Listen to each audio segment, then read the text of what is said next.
We economic hitmen really have been the ones responsible for creating this first truly global empire.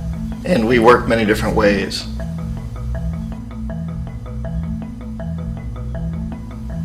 But perhaps the most common is that we will identify a country that has resources our corporations covet, like oil, and then arrange a huge loan to that country from the World Bank or one of its sister organizations.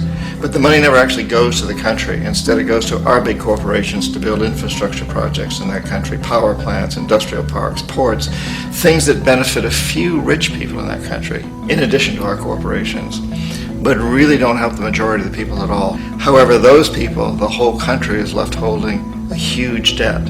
It's such a big debt they can't repay it, and that's part of the plan, that they can't repay it. And so at some point, we economic hitmen go back to them and say, listen, you owe us a lot of money, can't pay your debt, so sell your oil real cheap to our oil companies. Allow us to build a military base in your country, or send troops in support of ours to someplace in the world like Iraq, or vote with us on the next UN vote, to have their electric utility company privatized and their water and sewage system privatized and sold to U.S. corporations or other multinational corporations. So there was that whole mushrooming thing, and it's so typical of the way the IMF and the World Bank work, that you put a country in debt, it's such a big debt it can't pay it, and then you offer to refinance that debt and pay even more interest. And you demand this quid pro quo, which you call a conditionality or good governance, which means basically that they've got to sell off their resources, including many of their social services, their utility companies, their school systems sometimes, their penal systems, their insurance systems, to foreign corporations. So it's a double, triple, quadruple whammy. The precedent for economic hitmen really began back in the early 50s when democratically elected Mossadegh, who was elected in Iran, he was considered to be the hope for democracy in the Middle East and around the world. He was Time Magazine's Man of the Year. But one of the things that he'd run on and began to implement was the idea that foreign oil companies needed to pay the Iranian people a lot more for the oil that they were taking out of Iran. The Iranian people should benefit from their own oil. Strange policy. We didn't like that, of course. But we were afraid to do what we normally were doing, which was to send in the military. Instead, we sent in one CIA agent, Kermit Roosevelt, Teddy Roosevelt's relative. And Kermit went in with a few $1 million and was very, very effective and efficient. And in a short amount of time, he managed to get Mossadegh overthrown and brought in the Shah of Iran to replace him, who always was favorable to oil. And it was extremely effective. Mobs overflow Tehran. Army officers shout that Mossadegh has surrendered and his regime as virtual dictator of Iran is ended. Pictures of the Shah are paraded through the streets as sentiment reverses. The Shah is welcomed home. So back here in the United States, in Washington, people looked around and said, wow, that was easy and cheap. So this established a whole new way of manipulating countries, of creating empire. The only problem with Roosevelt was that he was a card-carrying CIA agent, and had he been caught, the ramifications could have been pretty serious. So very quickly at that point, the decision was made to use private consultants to channel the money through the World Bank or the IMF or one of the other such agencies, to bring in people like me who worked for private companies, so that if we got caught, there would be no governmental ramifications.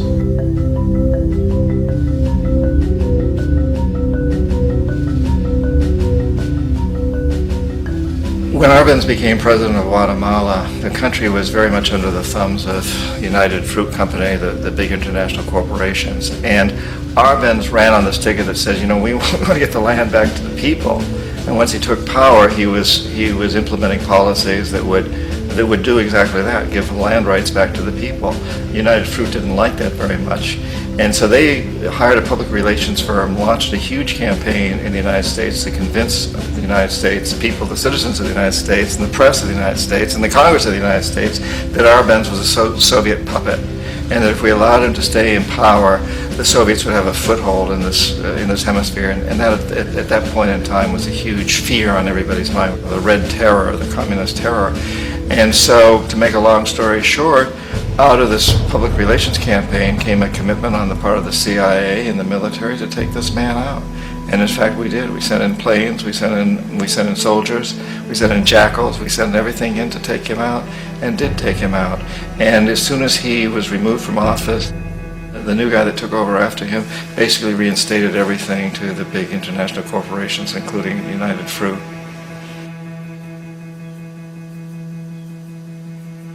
Ecuador for many, many years had been ruled by pro-US dictators, often relatively brutal. Then it was decided that they were going to have a truly democratic election. Jaime Roldos ran for office, and his main goal, he said, as president would be to make sure that Ecuador's resources were used to help the people. And he won, overwhelming, by more votes than anybody had ever won anything in Ecuador. And he began to implement these policies to make sure that the profits from oil went to help the people. Well, we didn't like that in the United States. I was sent down as one of several economic hitmen to change Roldos, to corrupt him, to bring him around, to let him know, okay, you can get very rich, you and your family, if you play our game, but if you continue to try to keep these policies you've promised, you're going to go. He wouldn't listen. He was assassinated. As soon as the plane crashed, the whole area was cordoned off. The only people allowed in were U.S. military from a nearby base and some of the Ecuadorian military. When an investigation was launched, two of the key witnesses died in car accidents before they had a chance to testify. A lot of very, very strange things that went on around the assassination of Jaime Roldos. I, like most people who've really looked at this case, have absolutely no doubt that it was an assassination. And of course, in my position as an economic hitman, I was always expecting something to happen to Jaime, whether it be a coup or assassination, I wasn't sure, but that he would be taken down because he was not being corrupted. He would not allow himself to be corrupted the way we wanted to corrupt him. Omar Torrijos, president of Panama, was one of my favorite people. I really, really liked him. He was very charismatic. He was a guy who really wanted to help his country. And when I tried to bribe him or corrupt him, he said, look, John, he called me Juanito. He said, look, Juanito, I don't need the money. What I really need is for my country to be treated fairly. I need for the United States to repay the debts that you owe my people for all the destruction you've done here. I need to be in a position where I can help other Latin American countries win their independence and be free of this terrible presence from the north that you people are exploiting us so badly. I need to have the Panama Canal back in the hands of the Panamanian people. That's what I want. And so, leave me alone. Don't try to bribe me. It was 1981, and in May, Jaime Roldos was assassinated. And Omar was very aware of this. Torrijos got his family together and he said, I'm probably next, but it's okay because I've done what I came here to do. I've renegotiated the canal. The canal will now be in our hands. He just finished negotiating the treaty with Jimmy Carter. In June of that same year, just a couple of months later, he also went down in an airplane crash, which there's no question was executed by CIA-sponsored jackals. Tremendous amount of evidence that one of Torrijos' security guards handed him at the last moment as he was getting on the plane a tape recorder, a small tape recorder that contained a bomb.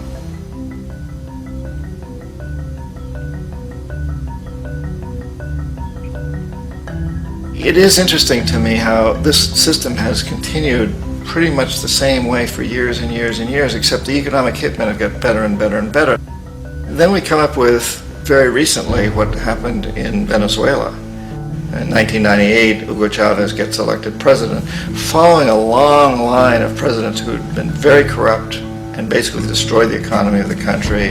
And Chavez was elected amidst all that. Chavez stood up to the United States, and he's done it primarily demanding that Venezuelan oil be used to help the Venezuelan people. Well, we didn't like that in the United States. So in 2002, a coup was staged, which there's no question in my mind, and most other people's minds, that the CIA was behind that coup.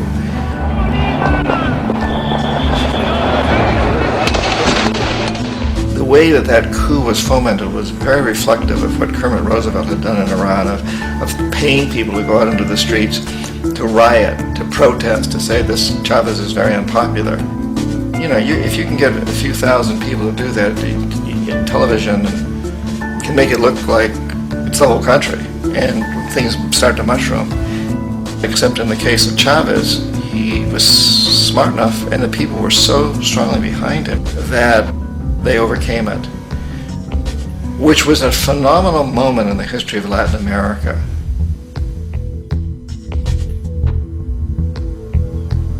Iraq actually is a perfect example of the way the whole system works. So we economic hitmen are the first line of defense. We go in and we try to corrupt governments and get them to accept these huge loans, which we then use as leverage to basically own them. If we fail, as I failed in Panama with Omar Torrijos and in Ecuador with Jaime Roldos, men who refused to be corrupted, then the second line of defense is we send in the jackals. And the jackals either overthrow governments or they assassinate. And once that happens and a new government comes in, and boy, it's going to toe the line because the new president knows what will happen if he doesn't. In the case of Iraq, both of those things failed. Economic hitmen were not able to get through to Saddam Hussein. We tried very hard. We tried to get him to accept a deal very similar to what the House of Saud had accepted in Saudi Arabia, but he wouldn't accept it. And so the jackals went in to take him out. They couldn't do it. His security was very good. After all, he had one time worked for the CIA. He'd been hired to assassinate a former president of Iraq and failed, but he knew the system. So in 91, we send in the troops and we take out the Iraqi military. So we assume at that point that Saddam Hussein is going to come around. We could have taken him out, of course, at that time, but we didn't want to. He's the kind of strong man we like. He controls his people. We thought he could control the Kurds and keep the Iranians in their border and keep pumping oil for us. And that once we took out his military, now he's going to come around.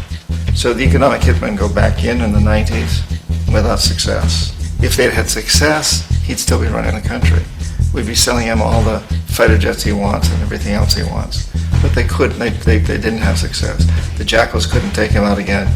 So we sent the military in once again, and this time we did the complete job and took him out, and in the process created for ourselves some very, very lucrative construction deals. We had to reconstruct a country that we'd essentially destroyed, which is a pretty good deal if you own construction companies, big ones. So, Iraq shows the three stages. The economic hitmen failed there, the jackals failed there, and as a final measure, the military goes in. And in that way, we've really created an empire, but we've done it very, very subtly.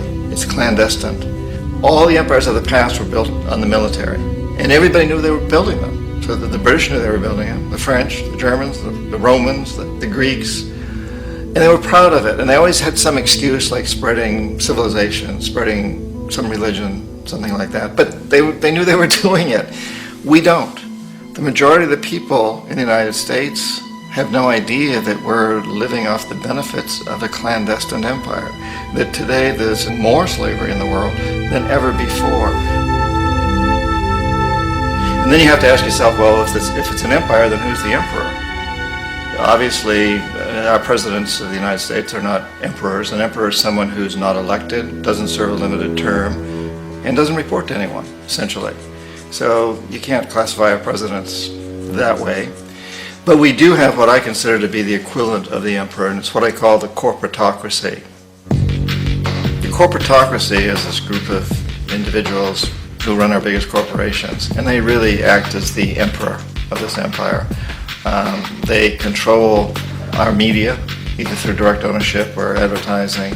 They control most of our politicians because they finance their campaigns, either through their corporations or through personal contributions that come out of the corporations. They're not elected, they don't serve a limited term, they don't report to anybody. And at the very top of the corporatocracy, you really can't tell whether a person's working for a private corporation or the government because they're always moving back and forth.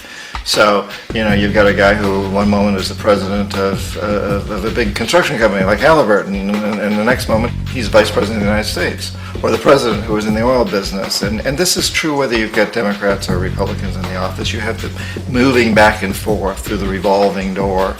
And in a way, our government is invisible a lot of the time, and its policies are carried out by our corporations on one level or another.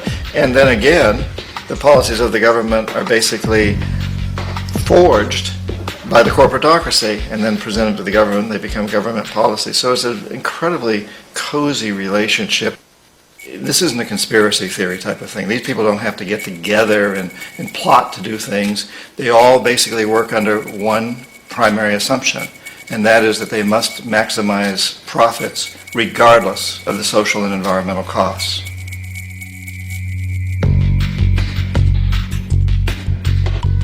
This process of manipulation by the corporatocracy through the use of debt, bribery, and political overthrow is called globalization.